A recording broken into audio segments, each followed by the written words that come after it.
There are all kinds of traditional side dishes that people will serve at Thanksgiving, but by far the most popular has been around for over 270 years, and we are still eating it. So today I'm going to show you how to make the best dreamy, creamy mashed potatoes I have ever tasted. Are you ready? The kitchen is now open.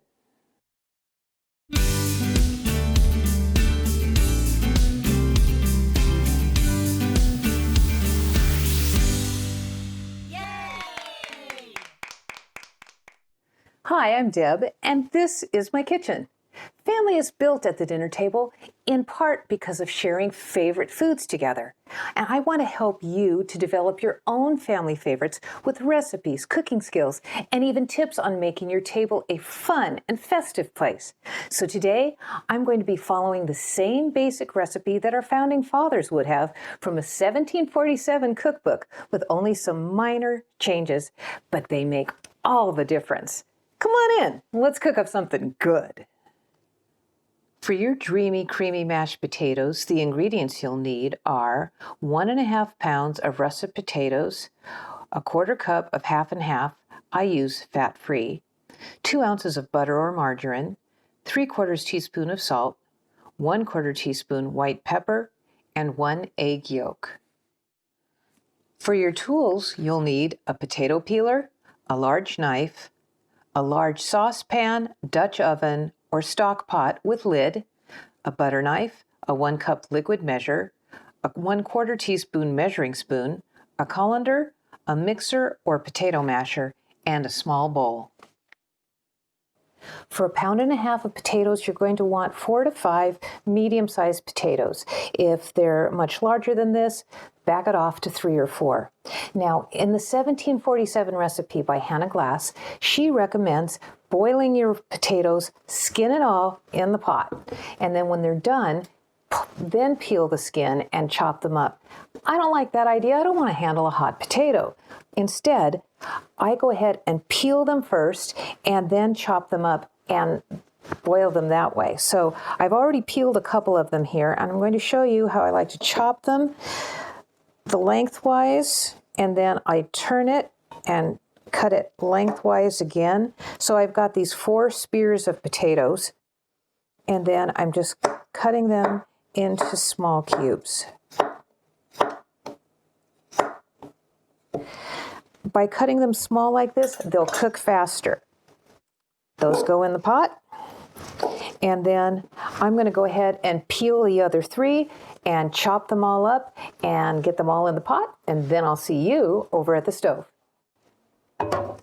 Okay, now we've got our chopped up potatoes, and we're just going to use some cold tap water and pour enough in to make sure that the potatoes are covered. Just like that. And we're going to start our flame on high heat and add a lid. Now we've got a little bit of waiting to do. What we're waiting for is for the water to come to a full boil. It's going to take a couple minutes or so. So I'll come back in a few minutes and show you what a full rolling boil looks like. Okay, we've been cooking here about 6 minutes, and I can hear and see that my potatoes are boiling. This is what is called in recipes a rolling boil. You can see that it's really a lot going on in there. It's busy. There are big bubbles. They're rising up from the bottom of the pan and then breaking the surface. I'm going to lower this heat now, and we're going to leave the lid off, and I want to bring this to a point where I can just have the potatoes simmer. So I'm bringing this down to about a low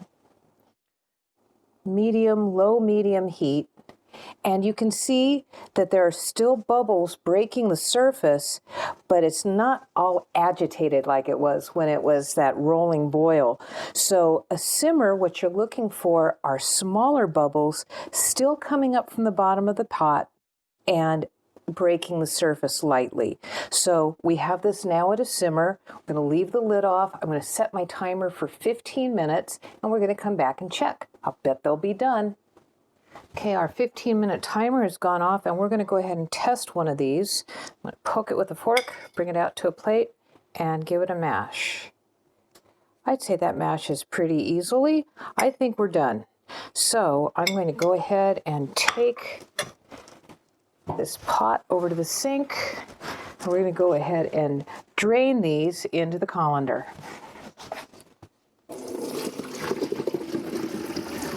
Be careful, that's boiling hot water. You don't want to get it on you, so stand back.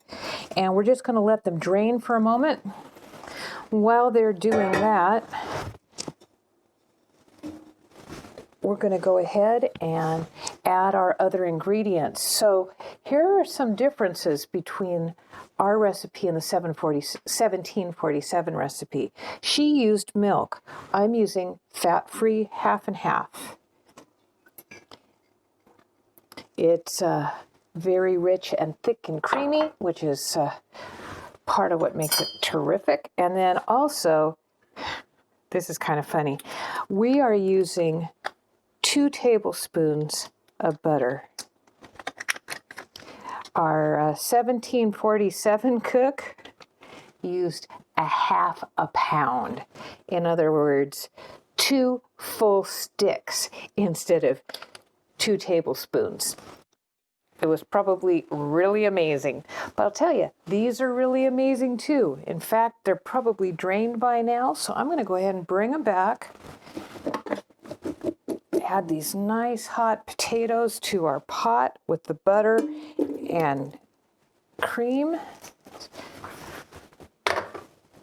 I'm going to go ahead and add that little bit of potato back in there too. Why should we miss it? And here's another change. You can use this old school masher and you would just keep mashing up and down and up and down and getting it as smooth as possible. But I like to go ahead and use a hand mixer.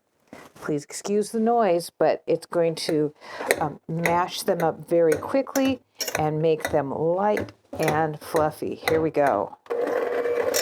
Starting it at a kind of a low speed. Well, I'm still splashing even at that.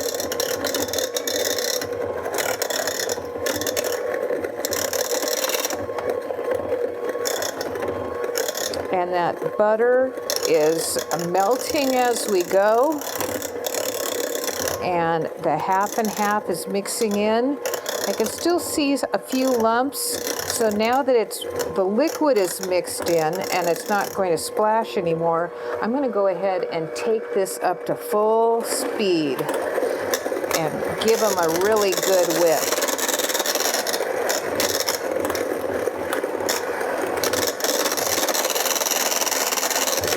I've got one that's up here on the side that wants to escape. There, we got him.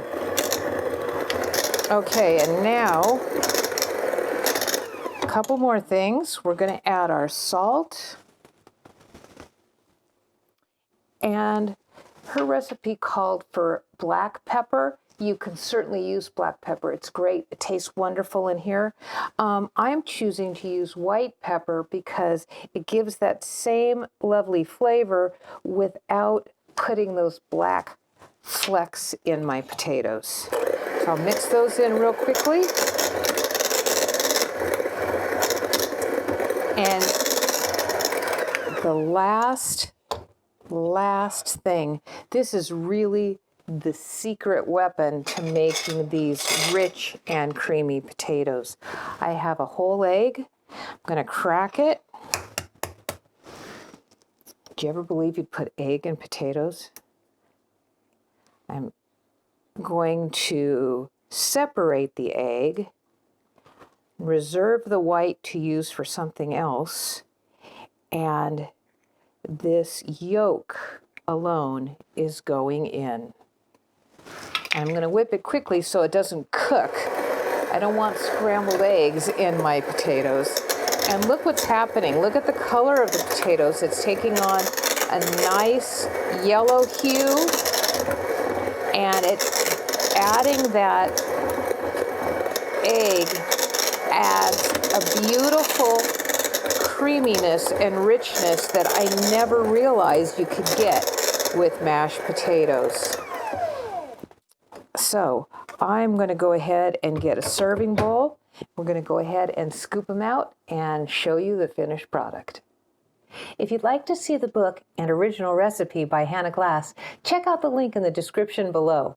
You know, these really are the best mashed potatoes I've ever had. And if you try them, send me a comment and let me know what your family thinks. Thanks for watching and for sharing our videos so that we can help as many families as possible. Because family really is built at the dinner table. And if you feed them, they will come. All to the family.